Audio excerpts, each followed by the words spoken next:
Hi, Shell. And hello to all you other wonderful weirdos watching. So, the grave of the famous poet.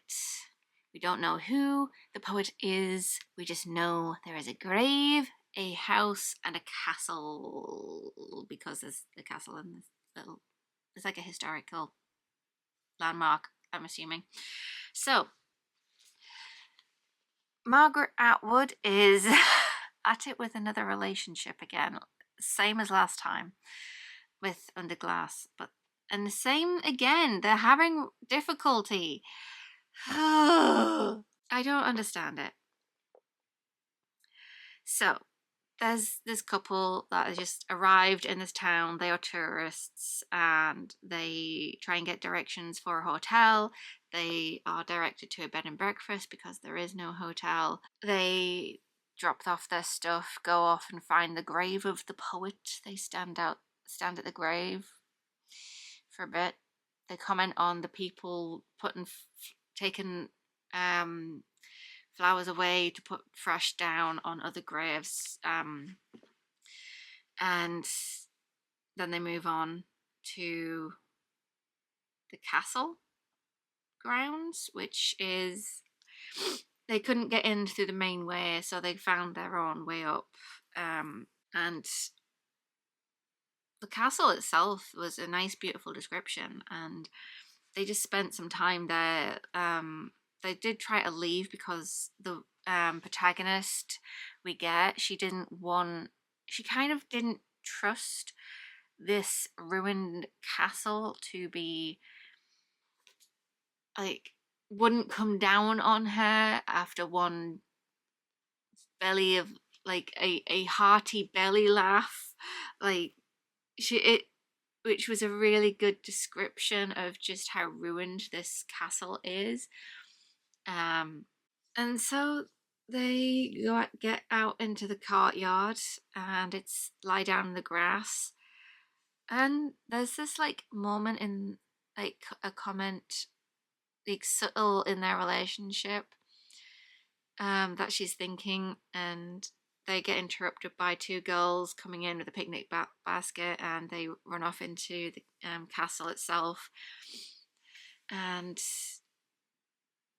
yeah, they just get up and walk along the beach to find the poet's house, which is on stilts, but they've got a particular wall that is for when the tide is in, and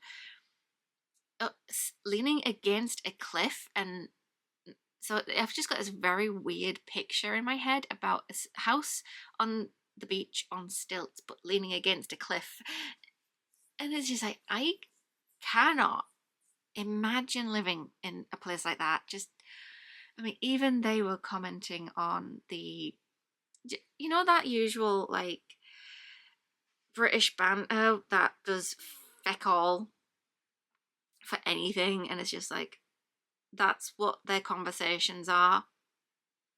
um it's like a little conversation about how could he stand walking all this way up to the thing. Oh, there must be a road further up. And it's just like, I don't know, I didn't like their dialogue. It's so boringly mundane that it was driving me crazy. I mean, yeah, what else are they going to talk about? That's all they can do. But at the same time, there's like later on a hint that they are avoiding an argument. And it's just like, that is when that boring as hell dialogue is just like, okay, context. But we do get that, but it's the next day because they are in the bed and breakfast on a night. She was supposed to get dressed and go for food with him, but she just crawled under the covers with her clothes on and fell asleep. Woke up at 2 o'clock in the morning, ate his bun from the previous day, because she already ate hers, so that's the only one that's left in there in the bag is his. So she just ate it. Didn't feel sorry for him about it. So, and then we get a Shami's asleep. I want sex, and then she starts looking around the room for a murder weapon to kill him. Looks at this one object going, oh, I can't kill anybody with that thing. He will never know how close he came to being murdered.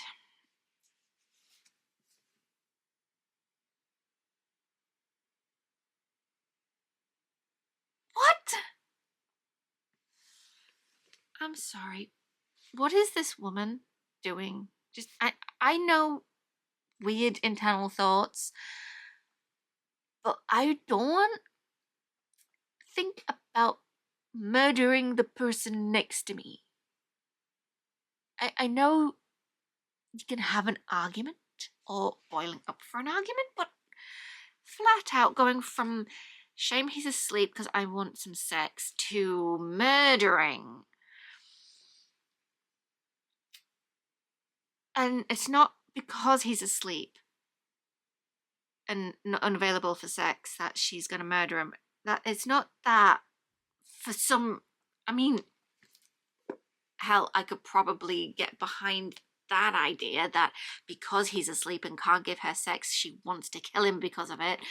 I mean, sure, I can imagine people can get frustrated, but that because she's not even doing it, thinking about murdering him because of that, I don't know, it just seems like out of nowhere. Yeah, they do have the fight in the morning. Of course, there's a commentary on the typical breakfast as well. Weirdly. And they go for a walk in the morning. The bus is late later on in the day, and they've had their fight, but we don't get to see it. And then they're waiting for the bus. They still have half an hour. And she's just like, "Why don't we go for a walk?" And it's just like, while we wait, and it's just, we went for a walk this morning. So after this fight, they're a bit tense. There's no indication of what the fight's about either. And so, yeah. There's also this very weird thing where they decide to go wait on the beach. And because they're on he's gone off to in the beach. He's sitting on a wall. And there's this weirdly amazing line, well, paragraph actually. After a while, he looks at his watch, then walks away from me towards the sea.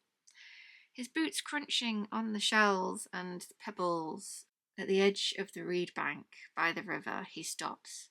Back to me, one leg slightly bent.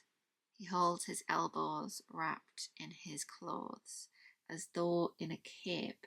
The storm breaks, his cape billows, thick leather boots sprout up his legs, a sword springs to attention in his hand. He throws his head back.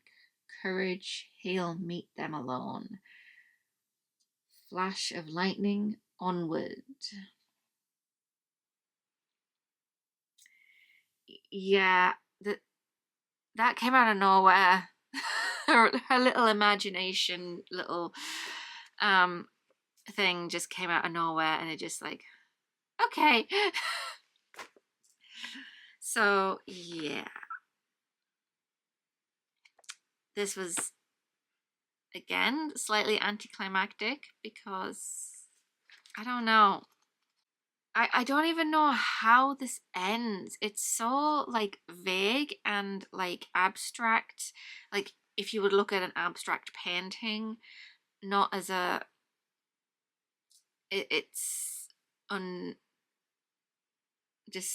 It's just like they've been to a place, seen the grave of a dead poet, and it doesn't seem like we get any information of what it means to both of them.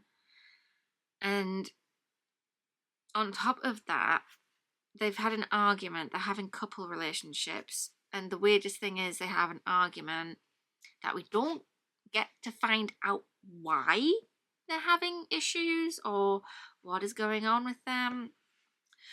Oh, and apparently they also do have sex in the morning. But she also comments going, sucks to be him, he missed out on sex last night. I mean, hilarious, but it just seems very, like, I don't understand the point of a lot of Margaret Atwood stories, and I don't understand why. I kind of feel like she needed to have linked the poet to what they are going through. I don't know.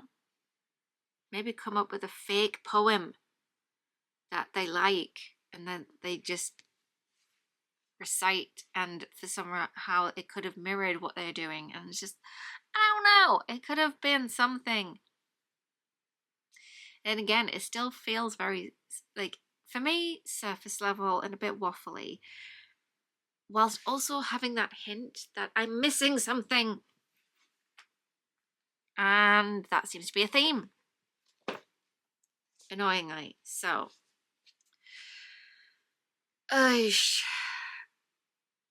so that's unfortunate. I did enjoy this one better than the last one, though. It's just, the bar is not that high. Like, I'm not particularly convinced that I'm going to enjoy the rest of the stories. But I'm going to keep going. There's only 14 in here. I'm nearly halfway by the looks of it. But, we'll go. We'll see what happens. I'm already struggling with another short story collection, and I really wish I wasn't. Oh well. Anyway, that's this week's short story. A very weird 10 pages about a couple going on a trip.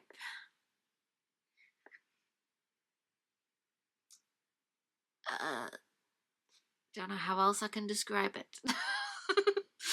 Anywho, bye, Shell. And bye to all you other wonderful weirdos watching.